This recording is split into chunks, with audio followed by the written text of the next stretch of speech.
Civil procedure code நமக்கு இது 4th class. Civil procedure கோடில் இன்ட்ரோடக்ஷன்லேருந்து அப்ளிகேஷன்லேருந்து ஆப்ஜெக்ட்லேருந்து அதோட கண்டென்ட்ஸ்,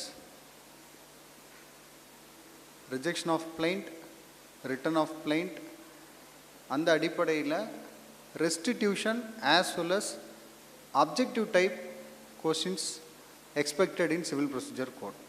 அதுதான் இன்னைக்கு நம்மளோட டைட்டில்.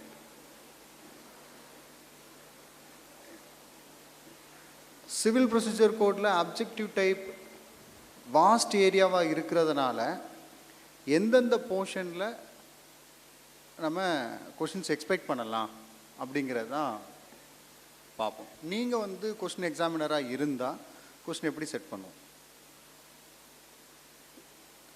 இந்த ஜென்ரேஷனில் சோஷியல் மீடியாவோட டெவலப்மெண்ட் இருக்கிறதுனால நிறைய கிளாஸஸ் ஆன்லைனில் அவைலபிளாக கொடுத்துக்கிட்டு இருக்காங்க. ஸோ எல்லாமே சப்ஜெக்ட் டு வெரிஃபிகேஷன் தான். நான் பார்த்து எக்ஸ்ப்ரெஸ் பண்ணக்கூடிய மெட்டீரியலில் மேபி தவறு இருக்கலாம். அதனால் நான் சொல்லக்கூடியது 100% கரெக்டு அப்படின்னு நீங்கள் எடுக்கக்கூடாது. ஜஸ்ட் ஒரு இன்ட்ரோடக்ஷன் எடுத்துகிட்டு இதை பேஸ் பண்ணி நீங்கள் ஒர்க் அவுட் பண்ணக்கூடிய சமயத்தில் நமக்கு அதில் ஃபுல் ஃப்ளெஜ்டாக ஒரு கிளாரிட்டி கிடைக்கும். ஸோ அதனால் ரெஸ்டிடியூஷன்னா என்ன அப்படிங்கிறது பார்த்துட்டு, அப்ஜெக்டிவ் டைப் கொஸ்டின் லெக்சிஸ் நெக்சிஸ் நான் அதுதான் ஃபாலோ பண்ணியிருக்கேன். கொஸ்டின் நான் ஃப்ரேம் பண்ணி நான் ஆப்ஷன்ஸ் நான் எடுக்கலை. சோர்ஸ் எங்கேருந்து நான் உங்களுக்கு கொடுக்கேன் அப்படின்னா லெக்சிஸ் நெக்சிஸ் அவங்களோட பப்ளிகேஷன்லேருந்து தான் அந்த கொஷின்ஸ் நான் பார்த்து அதில் மினிமலைஸ் பண்ணி எது நமக்கு தேவை அப்படிங்கிறத பார்த்துருக்கோம். ஸோ அதை டிஸ்கஸ் பண்ணக்கூடிய சமயத்தில் ஃபர்தராக நமக்கு வேறு ஏதாவது கிளாஸிஃபை பண்ணனாலும் பண்ணிக்கிடலாம். அதுக்கு முன்னாடி இது வரைக்கும் நமக்கு கிளாஸில் கிராஸ் பண்ணதில் நமக்கு டவுட்ஸ் கிளாரிஃபிகேஷன் அந்த மாதிரி இருந்துச்சுன்னா கிளாரிஃபை பண்ணிக்கலாம். சிவில் ப்ரொசீஜர் கோடை பொறுத்த வரைக்கும் டைரெக்டாக ஒரு சில கொஷின்ஸ் நம்ம ரேஸ் பண்ணணும் அப்படின்னு நான் ஃபீல் பண்ணேன். டிகிரி அப்படிங்கிறத எங்கே எக்ஸ்பிளைன் பண்ணியிருக்காங்க?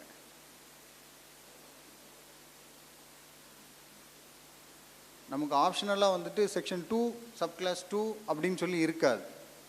டிகிரி அப்படிங்கிறது 2:2ல் எக்ஸ்பிளைன் பண்ணுறாங்க. அந்த டெஃபினிஷன் கிளாஸை நம்ம பார்த்தோம் அப்படின்னு சொல்லி சொன்னால் அந்த டெஃபினிஷன் கிளாஸ்லேருந்து இன்டர்பிரட் பண்ணி தான் நமக்கு கொஷின் ரைஸ் பண்ணுவாங்க. அதனால் அதுக்கு நம்ம ஃபுல் ஃப்ளெஜ்டாக ஆயத்தமாக இருக்கணும்.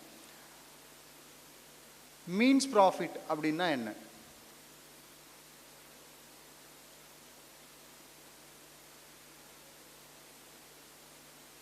Two class 12 I think so. Means profit அப்படின்னா என்ன?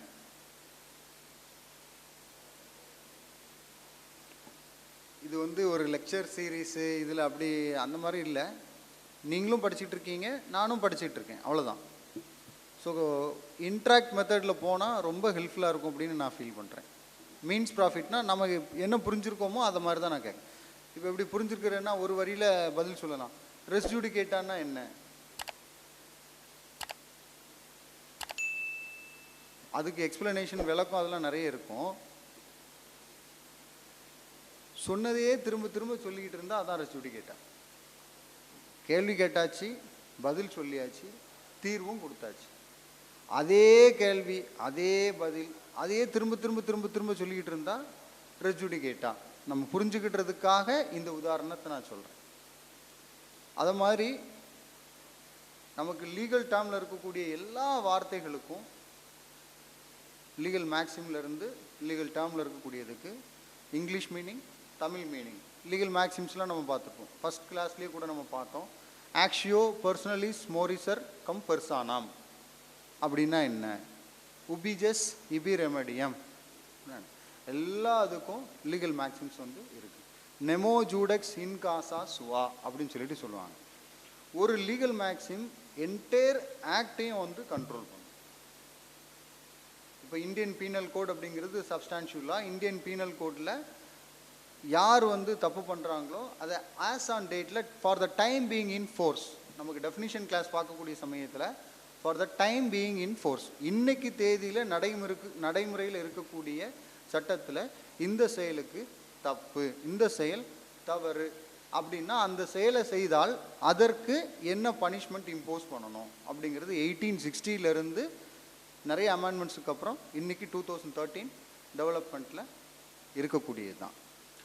ஆக்ஷியோ பர்சனலிஸ் மோரிசர் கம் பர்சானாம் அப்படிங்கிறது ஆள் வழக்கு ஆளுடன் முடிவுறும். ஒரு நபர் வந்து தான் செய்த தப்புக்கு இந்திய தண்டனை சட்டத்தில் என்ன பனிஷ்மெண்ட் கொடுத்துருக்காங்களோ அந்த நபர் உயிரோடு இருந்தால் அந்த பனிஷ்மெண்ட்டை அவருக்கு தான் நம்ம பணிக்க முடியும், அவரோட வாரிசுகளுக்கு அதை பணிக்க முடியாது. அதே உபிஜஸ் சிபி ரெமெடியம் அப்படிங்கும்போது உரிமையல் வழக்குகளை பொறுத்த வரைக்கும் சிவிலின் நேச்சரில் வரக்கூடிய சமயத்தில் இந்த ஆக்ஷியோ பர்சனலிஸ் மோரிசர் கம் பர்சானாம் அப்படிங்கிறது எக்ஸப்ஷனல் கேட்டகரியில் legal heirs also liable for the rights and liabilities. இறந்து போன நபரோட வாரிசுகளுக்கும் பொறுப்பு வரும்.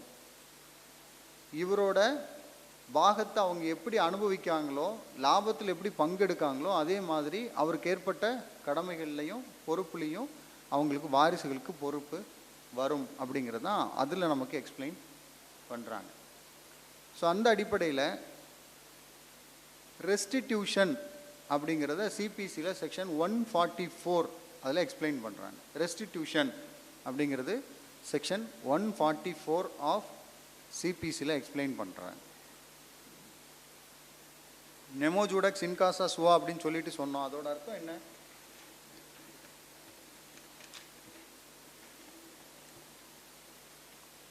நெமோ ஜூடக்ஸ் இன்காசா சுவா,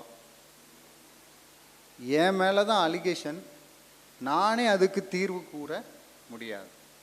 என் மேலே உள்ள அலிகேஷனுக்கு நானே தீர்ப்பு வழங்க இயலாது. நானே என் மேலே உள்ள அலிகேஷனுக்கு விசாரணை அதிகாரியாகவோ தீர்வு வழங்கக்கூடிய நபராகவோ இருக்கக்கூடாது அப்படிங்கிறது அந்த லீகல் மேக்ஸிமில் நமக்கு ரெஸ்ட்ரெயின் பண்ணுறாங்க. ஸோ இதை மாதிரி நிறைய இருக்குது. உங்களுக்கு அநேகமாக ஃப்ரைடே வந்து லீகல் மேக்ஸிம் கிளாஸ் இருக்கும். ஸோ அட்டன் பண்ணுங்கள். லீகல் மேக்ஸிம்லேருந்து ஒரு 4 கொஷின்ஸ் நம்ம எக்ஸ்பெக்ட் பண்ணலாம். ஒவ்வொரு சாப்டருக்கும் கொஷின்ஸ் அலாட் பண்ணக்கூடிய சமயத்தில் லீகல் மேக்ஸிமுக்கு ஒரு 4 கொஷின்ஸ் வந்து நம்ம அதில் எக்ஸ்பெக்ட் பண்ணலாம். ஸோ இன்றைக்கி பார்க்கக்கூடிய 144 ரெஸ்டிடியூஷனில் அதை மாதிரி ஒரு லீகல் மேக்ஸிம் ஆக்டஸ் கியூரி நெமினம் கிராவபிட் அப்படின்னு சொல்லி சொல்கிறாங்க. ஆக்டஸ் கியூரி நெமினம் கிராவபிட்.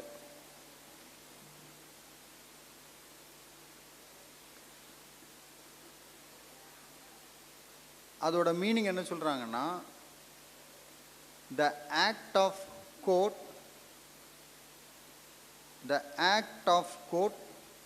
shall harm no one. The act of court shall harm no one. நீதிமன்றத்தின் செயலானது யாருக்கும் பாதிப்பு ஏற்படுத்தக்கூடாது. வரக்கூடிய பிரச்சனைகளுக்கு சட்ட விதிமுறைகளுக்கு உட்பட்டு தீர்வு வழங்குவது தான் நீதிமன்றத்தோட செயல். ஸோ ஏற்கனவே 2 பேருக்கு இடையில் இருக்கக்கூடிய ஒரு பிரச்சனையில் வழக்கில் இருக்கக்கூடிய கோப்புகளின் அடிப்படையில் தீர்வு வழங்கிய பின் அந்த தீர்வில் ஏதாவது திருத்தங்கள் ஏற்படுத்தணும், மாற்றங்கள் ஏற்படுத்தணும் அப்படின்னா அதுக்கு amendment of judgment and decree அப்படின்னு ஏற்கனவே நம்ம பார்த்தோம். செக்ஷன் 152. செக்ஷன் 152 யாராவது வாசிக்க முடியுமா? Section 152 of CBC.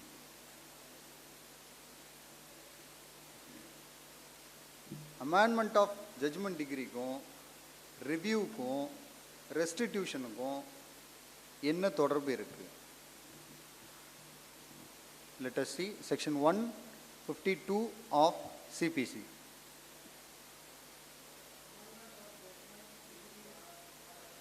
amendment of judgment, degree or orders. Clerical or arithmetical mistakes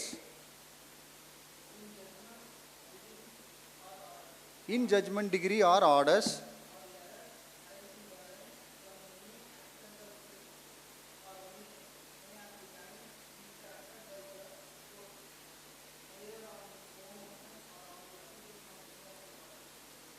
neither on its own motion or on application of either parties. இதுதான் section 152ல நமக்கு எக்ஸ்பிளைன் பண்ணக்கூடியது. ஜட்ஜ்மெண்ட் டிகிரியில் இருக்கக்கூடிய apparent error on the face of record அப்படின்னு நம்ம சொல்லுவோம். Apparent error on the face of record. பார்த்த மாத்திரத்திலேயே மேலெழுந்த வாரியாகவே நமக்கு தெரியுது இதில் தவறு இருக்குது.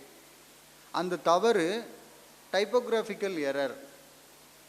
சர்வே நம்பரில் டைப் பண்ணக்கூடிய சமயத்தில் 1க்கு பதிலாக 7 டைப் பண்ணிட்டாங்க, 7க்கு பதிலாக 1 டைப் பண்ணிட்டாங்க, 3க்கு பதிலாக 8 டைப் பண்ணிட்டாங்க, 8க்கு பதிலாக 3 டைப் பண்ணிட்டாங்க. இந்த மாதிரியான இருக்கக்கூடிய எரர் நம்ம நாலேஜில் வந்துச்சுன்னா இமீடியட்டாக அதை ஷூமோட்டோவாக அந்த கரெக்ஷனை கேரி அவுட் பண்ணிக்கலாம். Or else on application of the parties அதை பண்ணிக்கலாம்.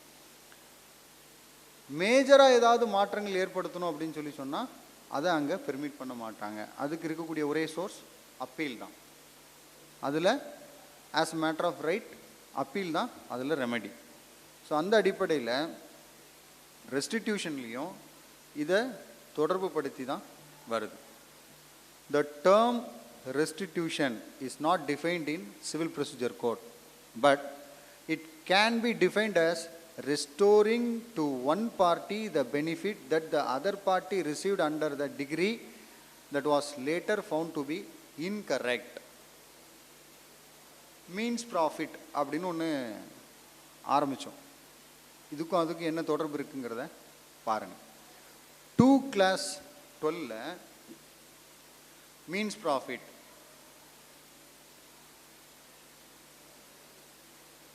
தமிழில் எப்படி சொல்கிறாங்கன்னா, உதாரணமாக நான் சொல்கிறேன், தவறான ஒரு உரிமையின் மூலமாக ஒரு ஆதாயம், தவறான ஒரு உரிமையின் மூலமாக ஒரு ஆதாயம் அப்படின்னு சொல்லி நம்ம புரிஞ்சுக்கிட்டதுக்காக அதை எடுத்துக்கிடலாம்.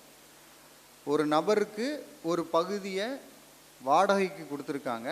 அந்த வாடகைக்கு இருக்கக்கூடிய பகுதியில் நல்ல தென்னை மரம் இருக்குது, மாமரம் இருக்குது, அதில் நிறைய விளைச்சல் இருக்குது. அப்படின்னா இவர் எந்த பகுதியை வாடகைக்கு எடுத்திருக்காரோ அதை மட்டும்தான் அவர் பயன்படுத்த முடியும். அதற்கு அல்லாத மீதமான பகுதிகள் அவர் அனுபவிக்கிறதுக்கு உரிமை இல்லை அப்படிங்கிறது அவங்களோட ரெண்டல் அக்ரிமெண்ட்டில் இருந்து அதை வயலேட் பண்ணி அதை அவர் யூட்டிலைஸ் பண்ணிக்கிட்டு இருந்தாருன்னா in future the landlord can invoke means profit. பாக பிரிவினையில் இந்த பகுதி எனக்குங்கிறத ஒதுக்கியிருக்காங்க, அதை தெரிஞ்சிருந்தும் அவர் அதை பயன்படுத்திக்கிட்டு இருக்காரு, இல்லை அதில் உள்ள வாடகை அவர் ரிசீவ் பண்ணிக்கிட்டு இருக்காரு அப்படின்னா the real owner can invoke means profit. அவர் இதன் மூலமாக அந்த ஆதாயம் அடைஞ்சிட்ருக்காரு, அது எனக்கு சேர வேண்டியது, அது அவர்கிட்ட எனக்கு மீட்டு தாங்க. இந்த மாதிரி நிறைய அதில் உதாரணங்கள் சொல்கிறாங்க. ஸோ அந்த மாதிரி இங்கேயும் ரெஸ்டிடியூஷன் சொல்லக்கூடியது ரெஸ்டோரேஷன். நம்ம புரிஞ்சுக்கிட்டதுக்காக ரெஸ்டோரேஷன் அப்படின்னா நமக்கு தெரியும், ஏற்கனவே ஒன்று இருந்து நிறைவடைந்த பின் மீண்டுமாக அந்த நிலைக்கே கொண்டு வந்து நிலை நிறுத்துவது தான் restoration. Suit dismissed for default, appearance and non appearance of parties, consequences thereon அப்படின்னு சொல்லி நம்ம ஆர்டர் 9ல் பார்த்தோம். Suit dismissed for default. What is the remedy available to the person who affirms the suit? பிளைன்டிஃபாக இருக்கக்கூடிய ஒரு நபர் ஒரு வழக்கை தொடுத்து ஆரம்பிச்சிருக்காரு, அந்த வழக்கு வாதியின் வருகையின்மைக்காக தள்ளுபடி செய்யப்பட்டிருக்கு. அப்படி வரக்கூடிய சமயத்தில் அந்த தள்ளுபடியான வழக்கை மீண்டுமாக கோப்புக்கு எடுக்க வாதிக்கு என்ன வகையான உரிமை இருக்குது? அதை தான் order 9 rule, very good, order 9 rule 9ல் எக்ஸ்பிளைன் பண்ணுறாங்க. அதுதான் ரெஸ்டோரேஷன். அந்த டிஃபால்ட் அப்படிங்கிற கிளாஸை ரெஸ்டோர் பண்ணுறதுக்காக இருக்கிறது தான் ஆர்டர் 9 ரூல் 9.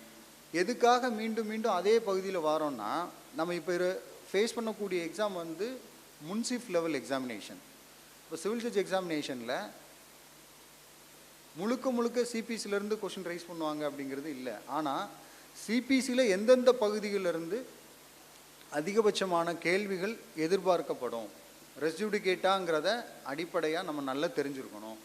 ஏன்னா ஈவன் தோ இன்ஹரண்ட் பவர்ஸ்லாம் வந்து ஹைகோர்ட்டுக்கு சுப்ரீம் கோர்ட்டுக்கெலாம் இருந்தாலும் சிவில் வழக்குகளை பொறுத்த வரைக்கும் 151 சிபிசி தான் முன்சிஃப் கோர்ட்லேருந்து toppest court, apex court, supreme court அப்படின்னு சொல்லக்கூடிய சுப்ரீம் கோர்ட் வரைக்கும் அதை எக்ஸ்பிளைன் பண்ணுறாங்க.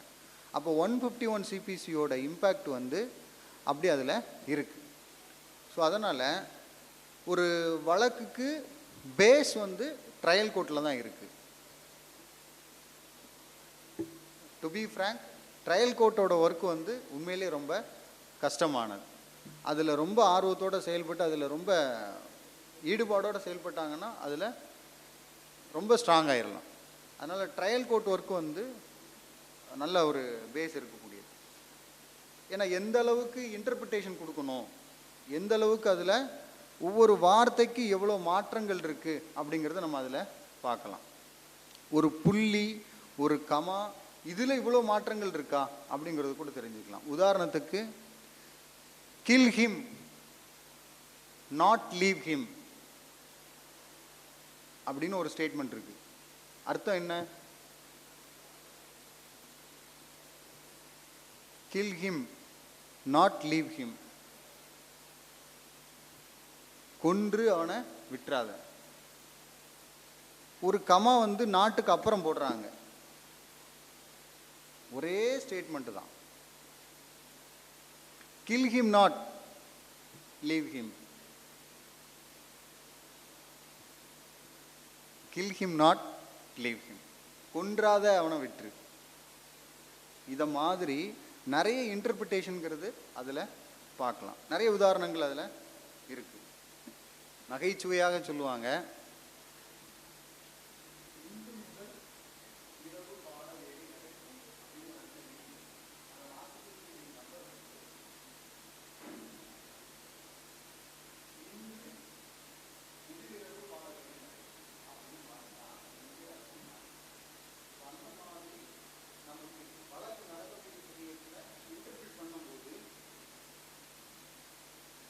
மாதிரி டைப்போகிராஃபிக்கல் எரர், அர்த்தமெட்டிக்கல் எரர் வந்துச்சுன்னா அதை ரெக்டிஃபை பண்ணுறதுக்கு இன்னொரு சூட்டு, ஃபர்தர் லிட்டிகேஷனுங்கிறது தேவையில்லை.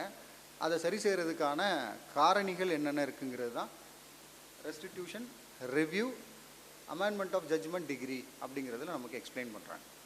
ஸோ அதில் அந்த டாக்ட்ரினில் ஒரு சில கண்டிஷன்ஸ் இம்போஸ் பண்ணுறாங்க. யார் அப்ளிகேஷன் கொடுக்கணும், அதில் என்ன மாதிரியான தீர்வு வழங்கலாம் அப்படிங்கிறத இந்த ப்ரொவிஷனில் நமக்கு எக்ஸ்பிளைன் பண்ணுறாங்க. நான் டெஃபினிஷனை முதல்ல கம்ப்ளீட்டாக வாசிச்சுட்டு அதுக்கப்புறம் அந்த கண்டிஷன்ஸை பார்த்துட்டு let us go with objective type.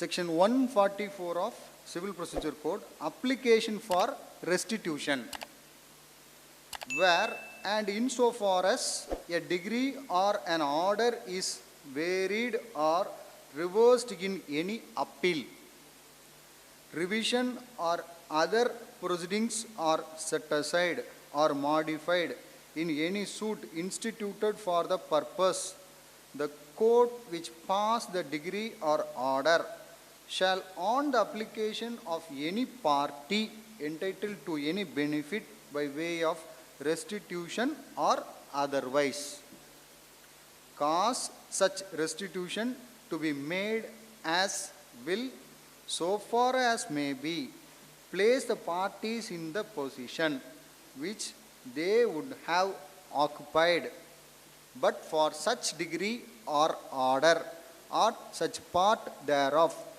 as has been varied, reversed, set aside or modified, and for this purpose the court may make any orders, including orders for the refund of cost and for the payment of interest, damages, compensation and means profits, which are properly consequential on such variation, reversal, selling, setting aside or modification of the degree or order. இதுதான் definition கிளாஸில் நமக்கு இருக்கக்கூடியது. எக்ஸ்பிளனேஷனில் கொடுக்காங்க. இன்னும் எக்ஸ்பிளனேஷனுங்கிறது வந்து ஞாபகம் வருது. இந்த சிவில் ஜட்ஜ் எக்ஸாமில் நமக்கு கொஷின் பேட்டர்ன் எப்படி இருக்கும் அப்படின்னா, டைரெக்டாக section degree deals with what section அப்படின்னு 4 ஆப்ஷன் இருக்குன்னு நம்ம எதிர்பார்க்க வேண்டாம். மேபி எப்படி இருக்கும், டிகிரி அதோட கைண்ட்ஸ் ஆஃப் டிகிரி, அந்த கைண்ட்ஸ் ஆஃப் டிகிரியில் இப்போ for example preliminary degree, final degree, preliminary degree, final degree. அந்த ப்ரிலிமினரி டிகிரியில் இருக்கக்கூடிய எல்லா ஸ்டேஜிலிருந்து ஏதாவது ஒரு ஸ்டேஜில் கேள்வி கேட்கலாம். ஃபைனல் டிகிரி அப்படிங்கிறதுலேருந்து எல்லா ஸ்டேஜிலிருந்து ஒரு கேள்வி அதில் ரைஸ் பண்ணலாம். ஸோ அந்த மாதிரி இந்த ரீசனிங், எக்ஸ்பிளனேஷன், இந்த கேள்விக்கு இந்த எக்ஸ்பிளனேஷனும் இந்த ரீசனிங்கும் பொருந்துமா அப்படின்னு இருக்கும். உதாரணத்துக்கு கேள்வி 2 வரியில் இருக்கும், பதில் 15 வரைக்கும் இருக்கும். அப்போது ரீடிங் ஹேபிட்டை ரைஸ் பண்ணி நம்ம வந்து நிறைய பேசேஜாக இருக்கும், பேரா வைஸில் இருந்துக்கிட்டே இருக்கும். நமக்கு எழுத போகிறது வந்து டிஸ்கிரிப்டிவ் டைப் எக்ஸாம் இல்லை, அப்ஜெக்டிவ் டைப் எக்ஸாம் தான். அப்ஜெக்டிவ் டைப் எக்ஸாம் எழுதுறதுக்கு டிஸ்கிரிப்டிவ் டைப்பில் நிறைய ரீட் பண்ணி தான், பேசேஜை ரீட் பண்ணி தான் நமக்கு அதில் ஆன்சர் பண்ண மாதிரியான ஒரு சூழ்நிலை இருக்கும். அந்த ஷார்ட் ஸ்பேன் ஆஃப் டைமில் எப்படி இவ்வளோ கேள்விக்கு நம்ம ஆன்சர் போகிறோம் அப்படிங்கிறது தான் அவங்க அதில் கொஸ்டினில் இருக்கக்கூடியது. யாரும் வந்து இந்த கேள்விக்கு பதில் சொல்லிடக்கூடாது அப்படிங்கிறதுக்காக எந்த கேள்வியும் செட் பண்ணுறது கிடையாது. நல்ல டெப்த்தாக தெரிஞ்சிருக்கணும். வந்து நீதிபதியாக அமரக்கூடிய சமயத்தில், இன்னும் ஜுடிஷியல் அகாடமியில் உங்களுக்கு ட்ரைனிங் கொடுக்கக்கூடிய சமயத்தில் இன்னும் உங்களை வந்து ஷார்பன் பண்ணுவாங்க. வரக்கூடியவங்க நல்ல தெளிவான முதலில் புரிஞ்சிருக்காங்களா அப்படிங்கிறதுல தான் அந்த கேள்விகள் அமையும். அப்போ எக்ஸ்பிளனேஷன் ஃபார், இதே ரெஸ்டிடியூஷன்லேயும் எக்ஸ்பிளனேஷன்னா ஆக்டில் டெஃபினிஷனுக்கு கீழே கொடுத்துருக்காங்க. Explanation for the purposes of subsection 1 the expression court which was past the degree or order shall be deemed to include. ஒவ்வொரு வார்த்தைக்கும் முக்கியத்துவம் கொடுக்கணும். நமக்கு வந்து சிவில் ப்ரொசீஜர் கோட் இந்தியா பகுதிகளுக்கெல்லாம் வந்து பொருந்தும். Applicable to, with effect from அப்படின்னு நிறைய இருக்கும். எதுக்கெல்லாம் பொருந்தும்? Throughout the India, whole the India, excluding Jammu and Kashmir, including Jammu and Kashmir, அதை மாதிரி இருக்கும். அப்போ இதில் அதை தான் நாங்கள் அழுத்தமாக சொல்கிறாங்க. It include, decree to include அப்படின்னா, where the decree order has been varied or reversed in exercise of appellate or revisional jurisdiction the court of first instance. Court of first instance hierarchy of கோர்ட்டை பார்த்தா தான் இது நமக்கு தெரியும். Munsif court, subordinate court, district court, appellate court, high court, அதுக்கப்புறம் apex court. So இவ்வளோ jurisdiction அதில் இருக்குது. அப்போது court of the first instance. Second B, where the decree or order has been set aside by a separate suit the court of first instance which passed such degree or order. B classification பாருங்க. Where the degree or order has been set aside by a separate suit the court of first instance which passed such degree or order. So இந்த இடத்துல ஒரு court pass பண்ண ஒரு judgement டிகிரியை நல் and வாய்டுன்னு declare பண்ணுறதுக்காக இன்னொரு செப்பரேட் சூட் வருது அப்படின்னா அதில் அது ரெஸ்டியூடிகேட் ஆவா அப்படின்னா அது ரெஸ்டியூடிகேட்டா பிரின்சிபலில் வராது. ரெஸ்டியூடிகேட்டால் நிறைய கிளாஸிஃபை பண்ணும்போது between the same parties, between the same schedule property, between the same cause of action அப்படின்னு நிறைய அதில் சொல்லியிருப்பாங்க. அப்போ நம்ம கொஸ்டின் எப்படி தான் இருக்கும், அந்த between the same parties, between the same cause of action, இந்த மாதிரி ஆஸ்பெக்டில் தான் கொண்டு வந்திருப்பாங்க. ஸோ இங்கேயும் அதை தான் அழுத்தமாக சொல்கிறாங்க. Thirdly, where the court of first instance has ceased to exist or has ceased to have jurisdiction to execute it, the court which, if the suit wherein the degree or order was passed were instituted at the time of making the application for restitution under this section, would have jurisdiction to try such suit. இதுக்கு ஒரு உதாரணம் உங்கள்கிட்ட இருந்து நான் எதிர்பார்க்கேன். Where the court of first instance has ceased to exist, இந்த ஒரு வார்த்தை தான் நம்ம அப்ஜெக்டிவ் டைப் கொஷினில் வரப்போகுது. ceased to exist or has ceased to have jurisdiction to execute it. The court which, if the suit wherein the degree or order was passed were instituted at the time of making the application for restitution under this section would have jurisdiction to try such a suit. Ceased to exist அப்படின்னா இப்போ ரீசெண்டாக உள்ள டெவலப்மெண்ட்டில்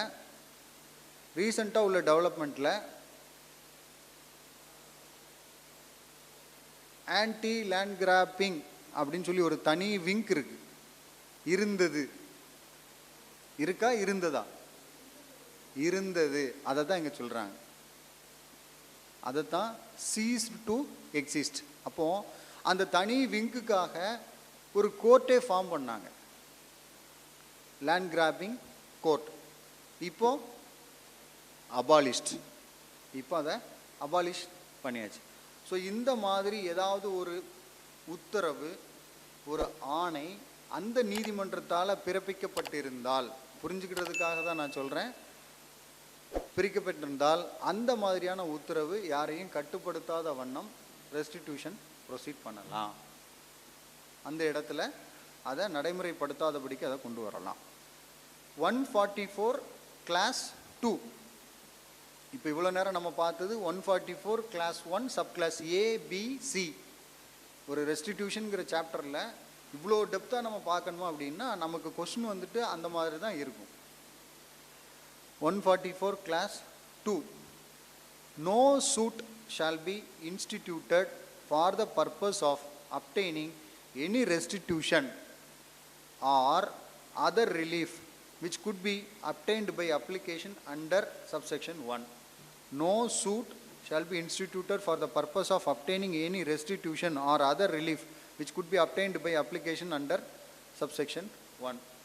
separate சூட்டு வந்து வரக்கூடாது அப்படிங்கிறதுக்காக தான் 2002 அமெண்ட்மெண்ட்டில் number of கேசஸை குறைக்கணுங்கிறதுக்காகவும் speedy disposal கொடுக்கணுங்கிறதுக்காகவும் தான் எஃபெக்டிவ் மெஷர்ஸ் எடுத்திருக்காங்க. ஸோ அந்த மாதிரி 144 கிளாஸ் 1ல் இருக்கக்கூடிய இந்த கிளாஸிஃபிகேஷனை தவறான விதத்தில் 2வை பயன்படுத்திடக்கூடாது அப்படிங்கிறதுக்காக தான் 144 கிளாஸ் 2 அப்படிங்கிறத அதோடு சேர்த்து நமக்கு எக்ஸ்பிளைன் பண்ணியிருக்காங்க. இதுதான் 144 பொறுத்து டெஃபினிஷன் கிளாஸில் நமக்கு இருக்கக்கூடியது.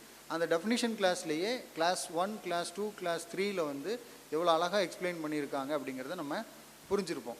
இது அப்படி இந்த டெஃபினிஷன் கிளாஸை பிரித்து பார்த்தா தான் நமக்கு அப்ஜெக்டிவ் டைப்பில் கொஷின்ஸ் எப்படி வரும் அப்படிங்கிறது தெரியும்.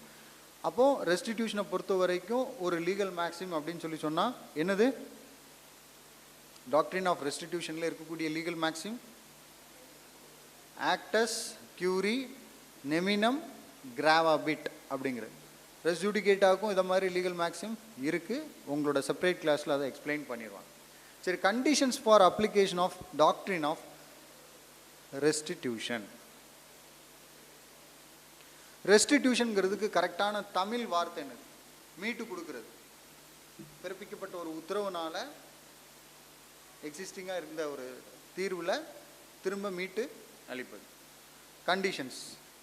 Before restitution can be ordered, the 3 conditions listed below to be followed. 3 conditions. Number 1, the restitution sought must be in relation to the reversed or varied degree or order. நல்லா பார்த்துக்கோங்க.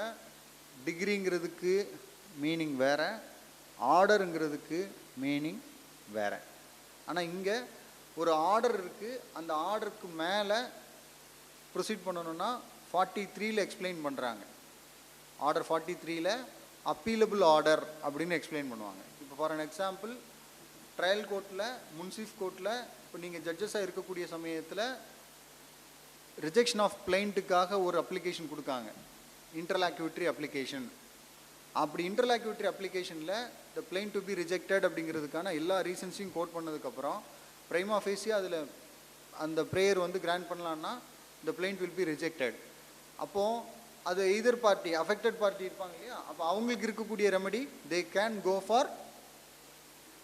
very good revision. ஏன் அந்த இடத்துல miscellaneous appeal வரல?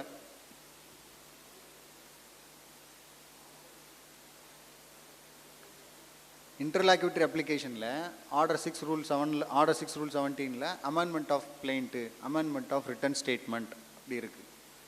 Order 9 rule 9ல் அபேட்மெண்ட்டுக்கு interlocutory application இருக்குது. Interlocutory application ஒரு ஒரிஜினல் சூட்டில் from the date of institution of சூட்டில் இருந்து till the disposal of suit வரைக்கும் even after pronouncement of suit கூட இன்டர்லாக்யூட்டரி அப்ளிகேஷனுங்கிறது வருது டில் it's reach finality.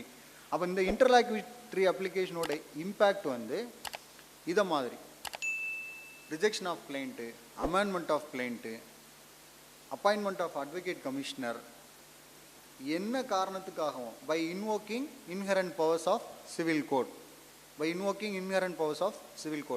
Criminal procedure கோர்ட்டில் 482ல் inherent powers of high court அப்படின்னு தான் எக்ஸ்பிளைன் பண்ணியிருப்பாங்க. ஆனால் சிவில் ப்ரொசீஜர் கோர்ட்டில் இன்ஹரண்ட் பவர்ஸ் ஆஃப் சிவில் கோர்ட்னே 151ல் எக்ஸ்பிளைன் பண்ணுவாங்க. அப்போ 151 இன்வோக் பண்ணி நமக்கு என்ன ரெமெடி வேணாலும் நம்ம கோர்ட்டை கேட்டுக்கிடலாம். ஃபார் அன் எக்ஸாம்பிள், ஹைகோர்ட்டில் கூட நம்ம ப்ரொவிஷன்ஸை இன்வோக் பண்ணுறது இல்லை, ட்ரையல் கோர்ட்டில் வந்து அதை மேண்டேட்ரியாக ப்ரொவிஷன்ஸ் வந்து இன்வோக் பண்ணணும். இப்போ ஒன்றும் இல்லை, ஒரு அட்வான்ஸ் ஹியரிங் பண்ணணும், ஒரு கேஸில் டேட்டை அட்வான்ஸ் பண்ணணும் அப்படின்னா நம்ம இங்கே என்ன ப்ராக்டிஸ் பண்ணுறோம்? Humble petition for advance hearing. இதே மாதிரி ட்ரையல் கோர்ட்டில் ஃபைல் பண்ணால் it will be return. File the application with proper provision, how the application is maintainable, இந்த மாதிரி ஏதாவது ஒரு காரணத்தை சொல்லி திருப்பிடுவாங்க. ஸோ அப்போ இன்டர்லாக்யூட்டரி அப்ளிகேஷனில் வரக்கூடிய ஒரு உத்தரவு பாதிப்பை ஏற்படுத்தாத வண்ணத்தில் அதை மாற்றி அமைக்கிறதுக்காக இருக்கக்கூடியதான். அதனால் ஆர்டர் டிகிரி அப்படின்னா decree can be executed, decree can be executable. Execution ப்ரொசீடிங்ஸுக்கு வேணும். மியர் ஒரு உத்தரவு வந்துட்டு பேப்பரில் இருக்கிறது வில் நாட் ஹெல்ப் அஸ். அப்போ அதை நடைமுறைப்படுத்துறதுக்காக இருக்கிறது தான் ஆர்டர் 21ல் இருக்கக்கூடிய எக்ஸிக்யூஷன் ப்ரொசீடிங்ஸ். ஸோ அந்த மாதிரி இதில் அதை எக்ஸ்பிளைன் பண்ணுறாங்க. The restitution sought must be in relation to the reversed or varied degree or order. The party seeking restitution must be eligible to receive benefits under the reversing degree or order. அப்போ இதெல்லாம் வாசிக்கும்போது third conditions, the relief sought must be directly related to the reversal or variation of the degree or order. அப்போ ஒரு original சூட்டில் finality reach பண்ணதுக்கு அப்புறம் தான் ரெஸ்டிடியூஷனுங்கிறது அங்கே வரும். ஃபஸ்ட்டு இது நமக்கு அப்ஜெக்டிவ் டைப்பில் is the restitution valid while pendency of the suit அப்படின்னு சொல்லி கேட்டால் வராது. இந்த 3 கண்டிஷன்ஸை நம்ம பார்க்கக்கூடிய சமயத்தில் பாஸ்ட் டிகிரி ஆர் ஆர்டர், அதுதான் இதில் 3 கண்டிஷன்ஸாக இம்போஸ் பண்ணுறாங்க. இந்த டாக்ட்ரின் ஆஃப் ரெஸ்டிடியூஷனை யார் இன்வோக் பண்ணலாம்? டாக்ட்ரின் ஆஃப் ரெஸ்டிடியூஷன் யார் இன்வோக் பண்ணலாம்? Who can apply for restitution of doctrine of restitution? Parties to the proceedings இந்த மாதிரி இருக்கு இல்லையா, அதுலேயும் அதே தான் சொல்கிறாங்க. The 2 conditions must be met for a person to be eligible to apply for section 144 restitution. One is he or she must be a party to the degree or order that is being varied or reversed. He or she must have become entitled to any benefit under the reversing degree or order, whether through restitution or otherwise. இதை மாதிரி இருக்கவங்க தான் third party வந்து restitution invoke பண்ண முடியாது. நான் impleading பெட்டிஷனை பொறுத்த வரைக்கும் தேர்ட் பார்ட்டிக்கு இருக்கக்கூடிய ரைட்டு இந்த இடத்துல அப்ளை ஆகாது. யார் வந்து ரெஸ்டிடியூஷனை கிராண்ட் பண்ண முடியும்? Who can grant restitution?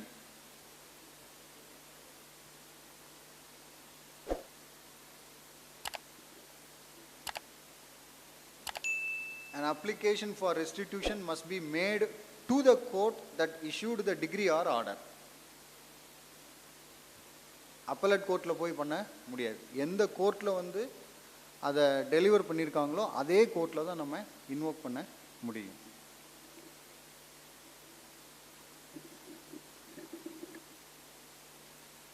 Against whom restitution can be invoked?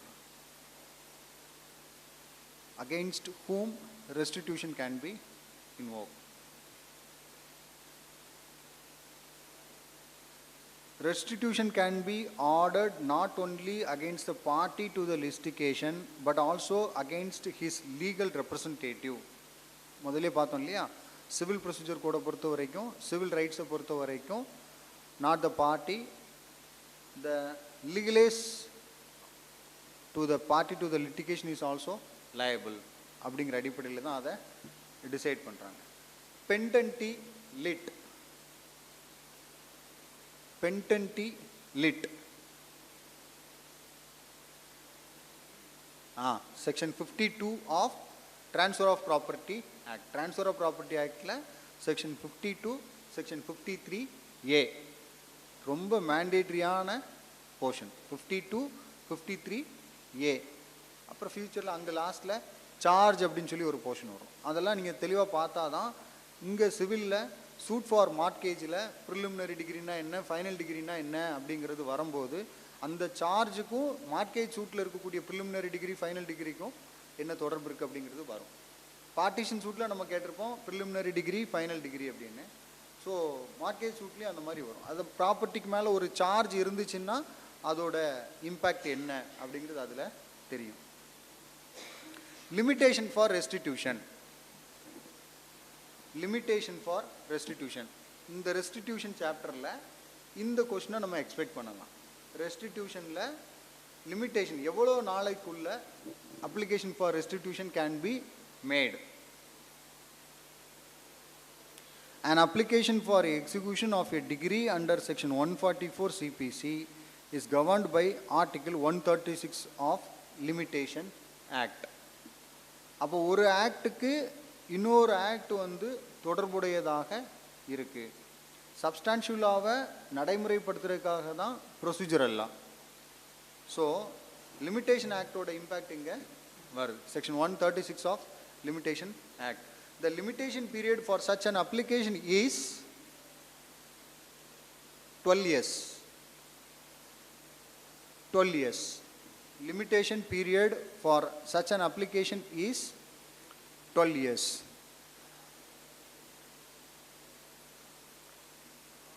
Question எப்படி இருக்கும்?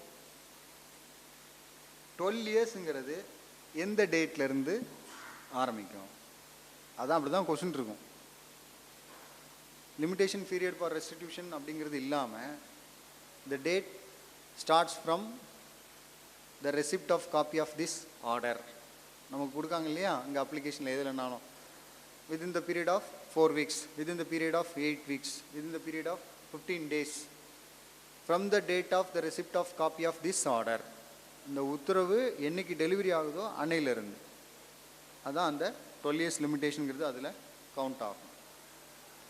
அதே மாதிரி சிவில் ஜட்ஜ் அப்படின்னு சொல்லக்கூடிய சமயத்தில் ஒரே plaint, suit, written statement, pleadings, judgment, decree, execution மட்டும் கிடையாது. நீங்கள் முன்சிஃபாகவும் ரோல் ப்ளே பண்ணணும், ஜுடிஷியல் மேஜிஸ்ட்ரேட்டாகவும் ரோல் ப்ளே பண்ணணும். அப்போ ஜுடிஷியல் மேஜிஸ்ட்ரேட்டாக ரோல் ப்ளே பண்ணக்கூடிய சமயத்தில் இதை மாதிரியான லிமிட்டேஷன் கொஞ்ச நேரத்துக்கு முன்னாடி பார்த்தோம். ஸ்டில் எக்ஸிஸ்டிங் இன் ஃபோர்ஸ், இன்றைக்கி நடைமுறையில் இல்லாத ஒரு நிலை. இது நாள் வரைக்கும் டொமஸ்டிக் வயலன்ஸ் கேசஸை பொறுத்த வரைக்கும் ஜுடிஷியல் மேஜிஸ்ட்ரேட் வந்து கிரிமினல் இன் நேச்சரில் இன்வோக் பண்ணிக்கிட்டு இருந்தாங்க. அப்புறம் ஒரு கான்ஃப்ளிக்ட் வந்ததுக்கப்புறம், டிஃப்ரென்ஸ் ஆஃப் ஒப்பீனியன் வந்ததுக்கப்புறம் லார்ஜர் பெஞ்சுக்கு ரெஃபர் ஆகி சப்சிக்வெண்ட்டாக சிவில் இன் நேச்சரில் ஜேஎம் கோர்ட்லேயே அது இன்றைக்கி நடைமுறையில் இருந்துக்கிட்டு இருக்கு. அதனால தான் கிரிமினல் ஓபி ஃபுல்லாக சிஆர்பியாக கன்வெர்ட் ஆகி ப்ரொசீட் பண்ணிக்கிட்டு இருக்கோம். ஸோ இதுதான் வந்து நமக்கு நீங்கள் அப்டேட்டடாக இருக்கீங்களா, உங்களுக்கு இன்றைக்கி இருக்கக்கூடிய நிலை, கரண்ட் ஸ்டேட்டஸ் தெரிஞ்சிருக்கா அப்படிங்கிறது அவங்களோட எக்ஸ்பெக்டேஷனாக இருக்கும். ஸோ 12 இயர்ஸுங்கிறது அந்த டேட்லேருந்து தான் ஆரம்பிக்கும்.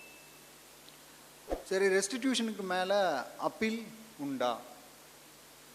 செக்ஷன் 116ன்னு நினைக்கிறேன், ஐ திங்க் ஸோ. 116 இல்லை இல்லை, செக்ஷனை பார்க்க வேண்டாம். 2002 அமெண்ட்மெண்ட்டில் second appeal suit for recovery of மணியில் 25,000க்கு மிகாமல் இருந்தால் செகண்ட் அப்பீல் லை ஆகுமா? லை ஆகாது அப்படிங்கிறது நமக்கு தெரியும். லை ஆகாதுங்கிறத எங்கே எக்ஸ்பிளைன் பண்ணியிருக்காங்க, கடந்து வந்தது வெரிஃபை பண்ணிக்கணும். எந்த ப்ரொவிஷனுக்கு கீழே அது லை ஆகாது அப்படிங்கிறத சொல்லியிருக்காங்கங்கிறத பார்த்துக்கோங்க. 2002 அமெண்ட்மெண்ட் தான் subject to verification. Appeal against restitution.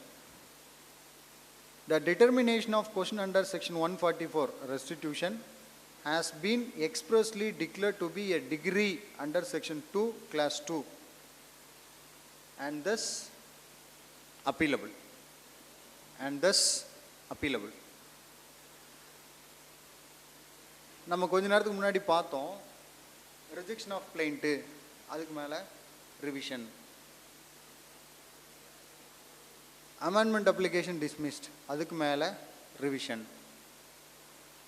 அப்போது ரெஸ்டிடியூஷனுக்கு மேலே அப்பீல். இதைத்தான் சிபிசியில் ஆர்டர் 43ன்னு ஒன்று எக்ஸ்பிளைன் பண்ணுறாங்கன்னு சொல்லி சொன்னோம். அப்பீலபிள் ஆர்டர்ஸ் அப்படின்னு எக்ஸ்பிளைன் பண்ணுவாங்க. அப்பீலபிள் ஆர்டர்ஸ் எந்தெந்த இன்டர்லாக்யூட்டரி அப்ளிகேஷனுக்கு மேலே அப்பீல் மெயின்டெனபிளோ அது எல்லாமே 43ல் எக்ஸ்பிளைன் பண்ணியிருப்பாங்க. ஆர்டர் 43ல் அது எல்லாமே எக்ஸ்பிளைன் பண்ணியிருப்பாங்க. அந்த ப்ரேயரை பொறுத்து either party can go for appeal. அதுதான் சிவில் மிஸ்லேனியஸ் அப்பீல்.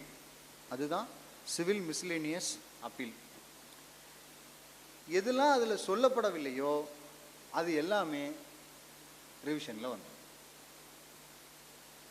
அங்கே 43ல் அப்பீலபிள் ஆர்டருங்கிறதுல எதெல்லாம் சொல்லப்படவில்லையோ அது எல்லாமே ரிவிஷனில் வந்துடும். அதுதான் நம்ம இங்கே சிஆர்பியாக டைரெக்டாக இன்வோக் பண்ணிக்கிட்டு இருக்கோம். Civil revision application, jurisdiction to the honourable high court. சரி, ரெஸ்டிடியூஷனை பொறுத்த வரைக்கும் இதுதான் பேஸாக இருக்கக்கூடிய ஒரு outline. Now let us go with objective type question. கொஞ்சம் ஃபாஸ்ட்டாக நான் அதை கேரி அவுட் பண்ணி போவோம். எவ்வளோ தூரத்துக்கு நம்ம கவர் பண்ண முடியுதுங்கிறத பார்த்துக்கலாம். நான் அதுக்கு ப்ரிப்பேர் பண்ணுறது வந்து லெக்சிஸ் நெக்ஸிஸ். இதை பொறுத்த வரைக்கும் justice honourable justice R Subramanian ji recommend பண்ணியிருக்கக்கூடிய இந்த பாண்டியன் சார் புக்கை தான் நான் வந்து ஃபாலோ பண்ணுறேன். சிவில் ப்ரொசீஜர் கோடுக்கு பட்டாபிராமன் புக்கு வந்து நல்லாவே இருக்கும் வித் அமெண்ட்மெண்ட்ஸோடு அதில் இருக்கும். கிரி லா ஹவுஸ் எடுத்திங்கன்னா தமிழ்நாட்டில் உள்ள கேசஸ் நிறைய இருக்கும். தமிழ்நாடு அமெண்ட்மெண்ட்ஸ் எல்லாமே அதில் அப்டேட்டடாக இருக்கும். இதுலேயும் அப்டேட்டடாக இருக்குது. ஸோ இப்போ அப்ஜெக்டிவ் டைப் கொஸ்டினை பொறுத்த வரைக்கும் சிபிசியில்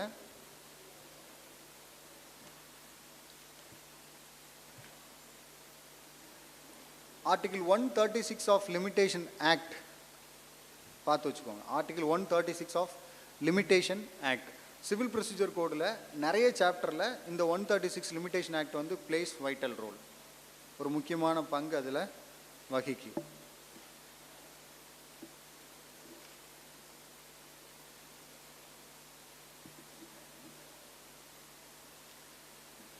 The word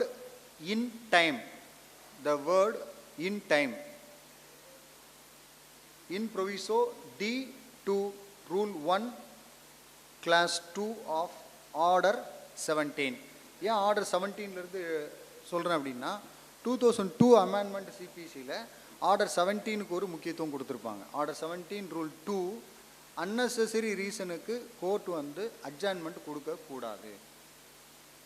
போதிய காரணம் இருக்கணும், அந்த காரணங்கள் அஃபிடவிட்டாக வந்து சப்மிட் ஆகிருக்கணும். அப்படி இருந்தால் மட்டும்தான் அட்ஜாயின்மெண்ட் கொடுக்கணும். அல்லாத பட்சத்தில் காரணம் இல்லாமல் அட்ஜாயின்மெண்ட் கொடுக்கக்கூடாது. The word in time in proviso order 17 rule 1 class 2 subclass D indicates reasonable time would be required for making arrangements when a counsel suddenly became unwell. நம்ம சொல்கிறோம் இல்லையா, senior not doing well, senior not in station, senior out of station. நம்ம வந்து அட்ஜாயின்மெண்ட் கேட்குறதுக்கு இது ஒரு காரணமாக எடுத்துக்கிட்டோம். அதை ஸ்ட்ரிக்ட் சென்ஸில் ஆர்டர் 17 ரூல் 2ல் எக்ஸ்பிளைன். இன் டைம்ங்கிறதுக்கான ஒரு டெஃபினிஷன் கிளாஸ் அங்கே கொடுக்காங்க, ஒரு இன்டர்பிரிட்டேஷன் அங்கே கொடுக்காங்க. Compensatory cost,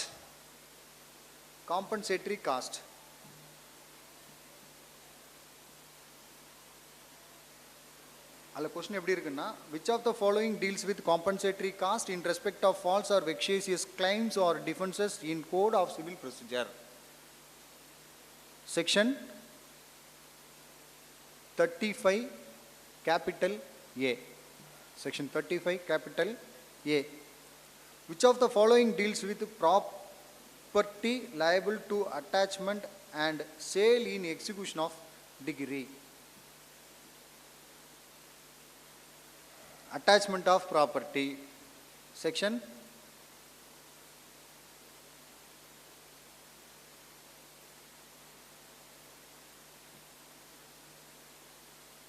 60.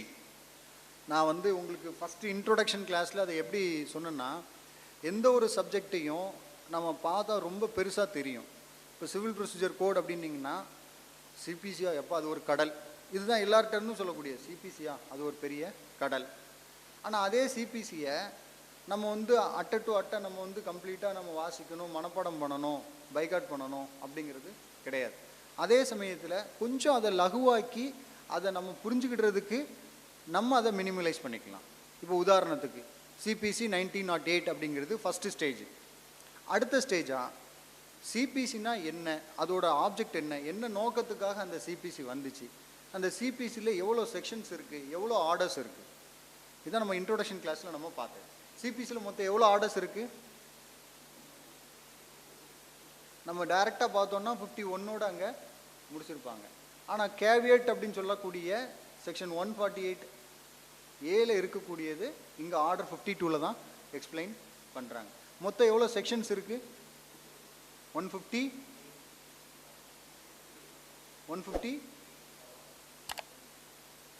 To the best of my knowledge வந்து 156. அப்புறம் உள்ளது ரிப்பீல் ஆயிரும், வெரிஃபைபிள் சப்ஜெக்ட் டு வெரிஃபிகேஷன். இப்போ தான் சொல்கிற டிஃபரன்ஸ் ஆஃப் ஒப்பீனியன். நான் வந்து to the best of my knowledge subject to verification சொல்கிறது நீங்கள் வெரிஃபை பண்ணிக்கோங்க. நான் தவறான ஒரு தகவலை சொல்லி அது உங்களுக்கு இன்பில்ட் ஆகி எக்ஸாமில் அதை நீங்கள் பேஸ் பண்ணக்கூடாது. சரி, let us come to next question.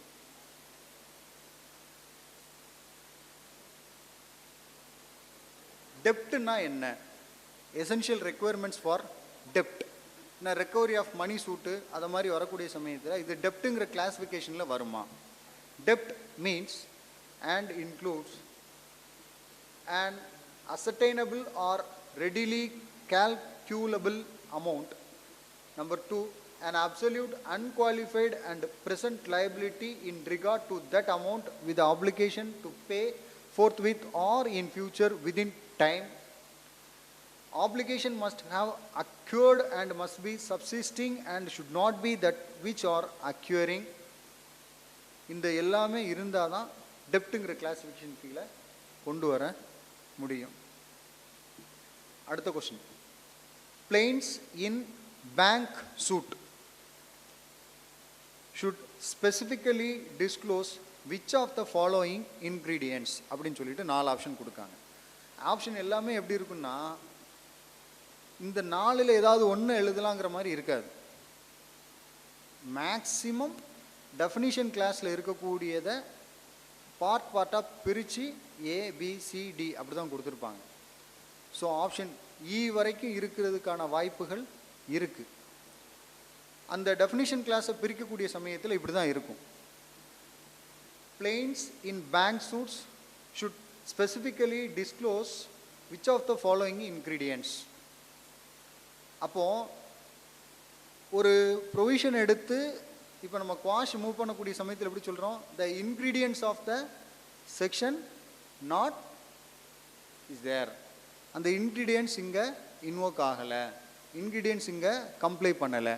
அதை மாதிரி the rate of interest charged from time to time from the date of loan to date of suit. Suit தாக்கலாகிற தேதி வரைக்கும் டேட் ஆஃப் இன்ஸ்டிடியூஷன்லேருந்து இன்னைக்கு வரைக்கும் இத்தனை ரூபா கடனுக்கு இத்தனை ரூபா இத்தனை சதவிகிதத்தில் வட்டி இவ்வளோ ரூபாயாக அப்படின்னு தான் 3% கால்குலேட் பண்ணினி.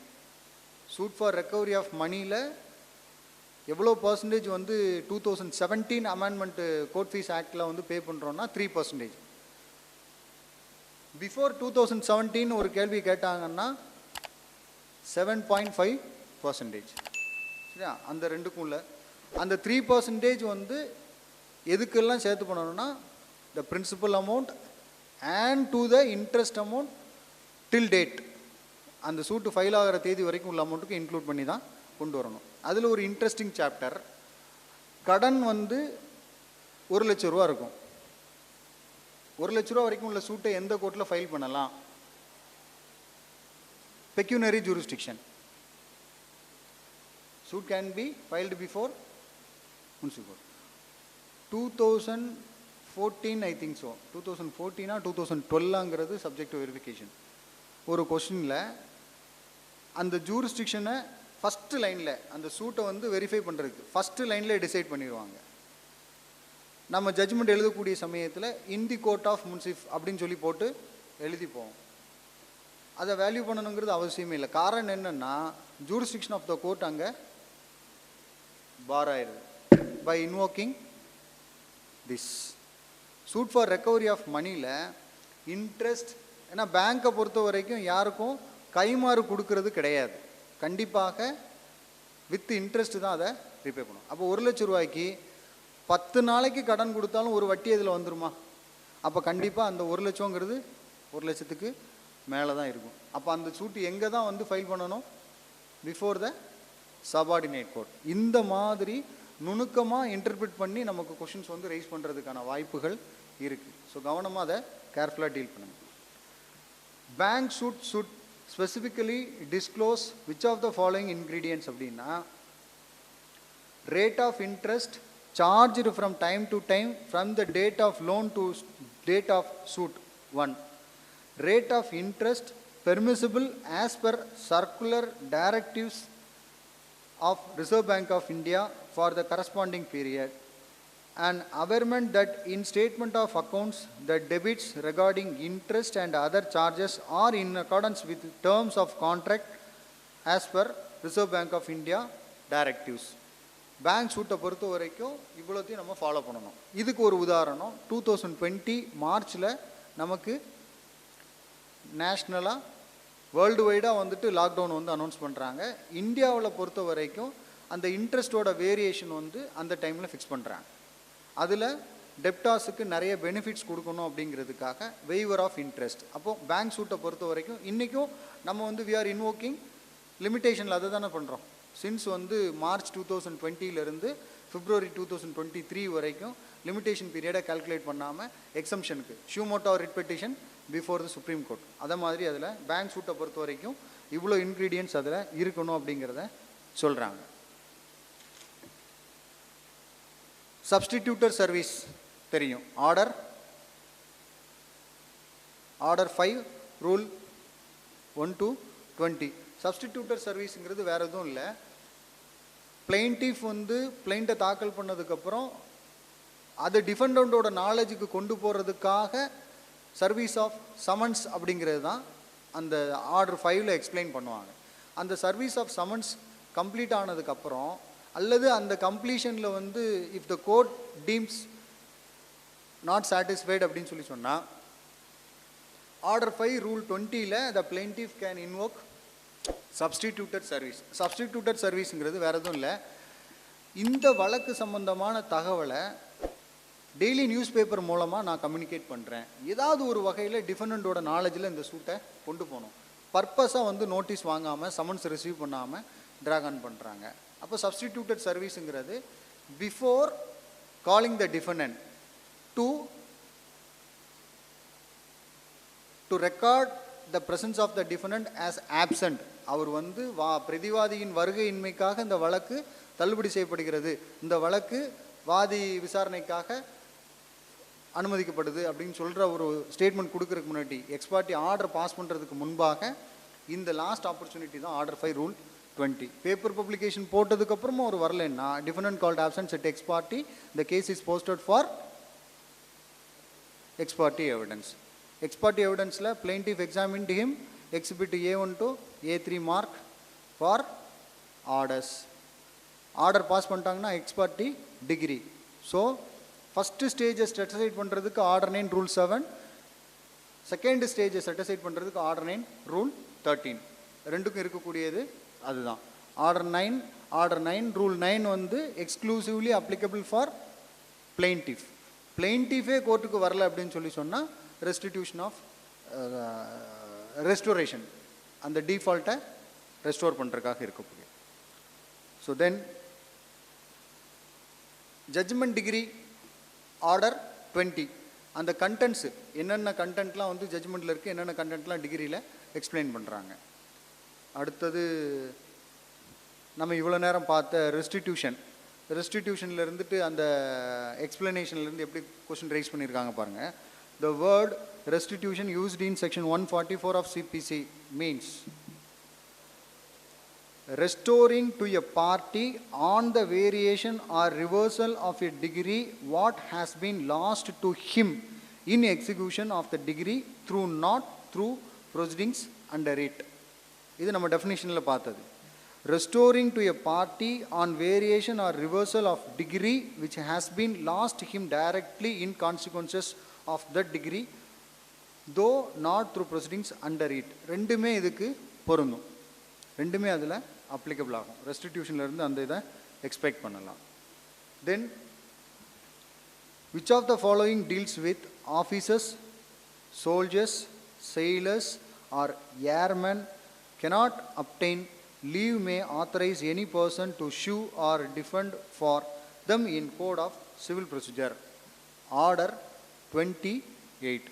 நீ ஆர்டர் 28 பார்த்தீங்கன்னா அதில் சொல்லியிருப்பாங்க. நம்ம வந்து நிறைய ஆர்டர்லேயே suit by minor person, suit by or against the minor person, indigent person அப்படின்னு எக்ஸ்பிளைன் பண்ணியிருப்பாங்க. அந்த ஆஸ்பெக்டில் ஆர்டர் 28ல் இதை எக்ஸ்பிளைன் பண்ணுறாங்க.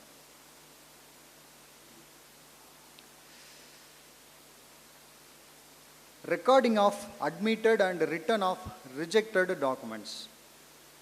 சூட்டில் ஃபைல் பண்ணியிருக்கக்கூடிய டாக்குமெண்ட்டை ரிட்டன் வாங்குறதுக்கோ, அதே சமயத்தில் ஒரு டாக்குமெண்ட் இந்த சூட்டுக்கு அவசியமாக இருக்குன்னா அதை ப்ரொடியூஸ் பண்ணுறதுக்கோ ஆர்டர் 12ல் ப்ரொவிஷன்ஸை இன்வோக் பண்ணுறாங்க. இங்கே ரிட்டன் ஆஃப் டாக்குமெண்ட் அதை ரிசீவ் பண்ணுறதுக்கு ஆர்டர் 13ல் எக்ஸ்பிளைன் பண்ணுறாங்க. Order 13 deals with recording of admitted and return of rejected documents. Condition precedent.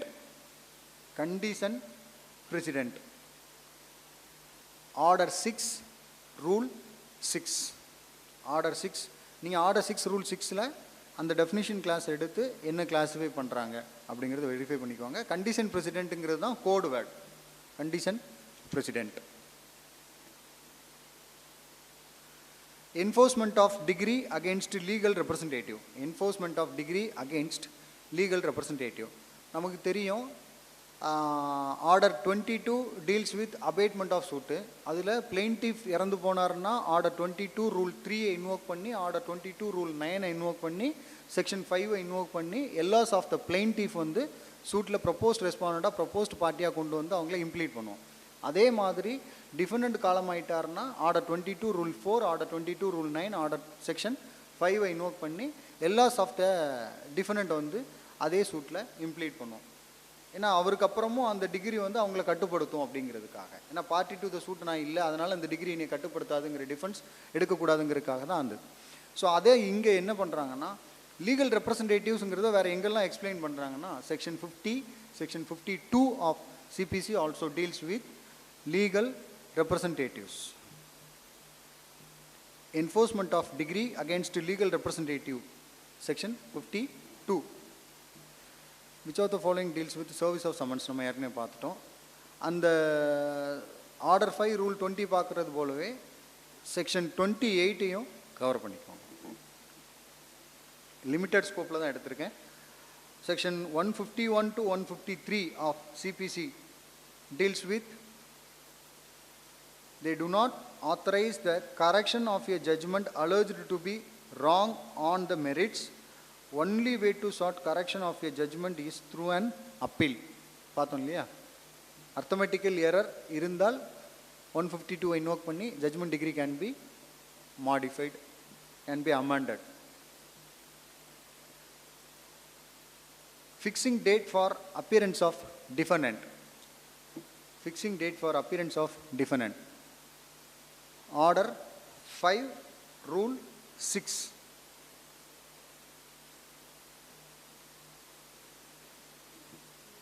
Order 5, Rule 6. Section 137 of CPC. Language of the subordinate court. Language of the court அப்படிங்கிறது நமக்கு constitutional லாவில் explain பண்ணுவாங்க. சிபிசியில் section 137 language of subordinate courts. The language which on the commencement of this code is language of any court subordinate to a high court shall constitute to be language of such a subordinate court until the state government otherwise directs. The state government may declare what shall be language of any court and in what character application to be proceedings in such court shall be written. Whether this court requires or allows anything other than the recording of evidence to be done in writing in any such court, such writing may be in English, but if any party or his pleader is unacquainted with English, a translation into the language of the court shall at his request be supplied to him, and the court shall make such order as it thinks fit in respect of the payment of the cost of such translation. இதுதான் நம்ம பார்த்தோம். அப்போ language of the court அப்படின்னு சொல்லக்கூடிய சமயத்தில் இந்த proof out எதுக்கு தமிழில் கொடுக்காங்க? இப்போ வரக்கூடிய ஒரு பேங்க் மேனேஜருக்கு தமிழ் தெரியாது அப்படின்னு சொன்னால் அந்த இடத்துல ப்ரூஃப் அவுட் வந்து இங்கிலீஷில் தான் இருக்கும். ஆனால் கிராஸ் பண்ணக்கூடிய ப்ராசிக்யூட்டருக்கோ கிராஸ் பண்ணக்கூடிய பிளைன்டிஃபோட அட்வொகேட்டுக்கோ டிஃபெண்டோட அட்வொகேட்டுக்கோ அந்த லாங்குவேஜ் புரியலை அப்படின்னு சொன்னால் it can B converted into local language. அதுக்கான காஸ்ட்டை அவங்க பேர் பண்ணணும். அப்போது லாங்குவேஜ் ஆஃப் கோர்ட் அப்படின்னா கான்ஸ்டிடியூஷனல் எக்ஸ்பிளைன் பண்ணுறாங்க. லாங்குவேஜ் ஆஃப் சபார்டினேட் கோர்ட் அப்படின்னு சொல்லக்கூடியது 137 ஆஃப் சிவில் ப்ரொசீஜர் கோர்ட்டில் சொல்கிறாங்க.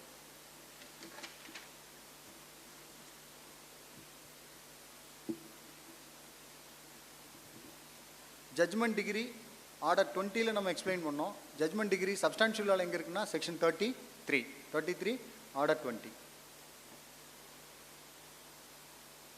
அதே மாதிரி நம்ம அட்டாச்மெண்ட் அப்படிங்கிற சாப்டர் வரக்கூடிய சமயத்தில் அக்ரிகல்ச்சரல் லேண்டு, அக்ரிகல்ச்சரல் கிராப்ஸ் அதை அட்டாச் பண்ணலாம் அட்டாச் பண்ண வேண்டாம் அதுன்னு ஒரு பெரிய ஒரு டிபேட்டே இருக்கும். அது சம்மந்தமாக எங்கே இருக்குன்னா agricultural produce order 38 rule 12. growing crop standing on the land, crop on threshing floor, crop stored in house or godown. இது எல்லாமே அக்ரிகல்ச்சரல் ப்ரொடியூஸ் அப்படிங்கிறதுல கன்ஃபைன் பண்ணுறாங்க.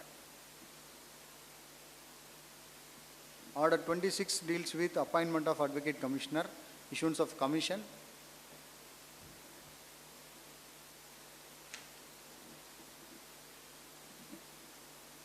சரி, இப்போ இதோட முடிச்சுட்டு ஒரு 63 கொஸ்டின்ஸ் ஃப்ரேம் பண்ணியிருக்கேன். ரிமைனிங் உள்ளதில் இஃப் டைம் பெர்மிட்ஸ் அடுத்த கிளாஸில் நம்ம அதை பார்த்துக்கலாம். சிவில் ப்ரொசீஜர் கோடை பொறுத்த வரைக்கும் நீங்கள் படிக்கிறதுக்கு பார்த்துக்கிறதுக்கு நிறைய இருக்கும். நீங்கள் இதிலே கன்ஃபைன் பண்ண வேண்டாம், நிறைய ஏரியா இருக்கும். அதை கவர் பண்ணி சப்ஜெக்டை வெரிஃபை பண்ணிக்கலாம். Wish you all the best. Thank you.